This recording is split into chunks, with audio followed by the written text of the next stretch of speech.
Equalizer to dual amplifier, ano? So meron tayong connector dito, splitter ang pwede magamit natin dito sa ating dual amplifier. So limbawa itong ating unang splitter. Ayan, XLR female to dual male RCA. So dalawa ito. Ang gagamitin natin dito ngayon, dalawang XLR output ng ating equalizer. Equalizer output sa channel 2, papunta ito ngayon sa isa nating amplifier.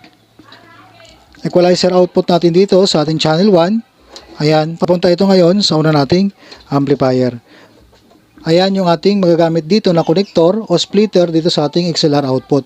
So kapag TS naman yung ating gagamitin dito, ito naman connector na to. Mono TS to dual male RCA. So dalawa din yan. Output dito sa ating TS. Papunta ito ngayon sa una nating amplifier o yun na sa baba. Yung isang connector natin, output sa ating channel 1, TS output, papunta ito sa taas natin na amplifier. Ayan lang siya, idol, ano? May dalawa tayong splitter na magagamit dito kapag dito sa ating equalizer to dual amplifier.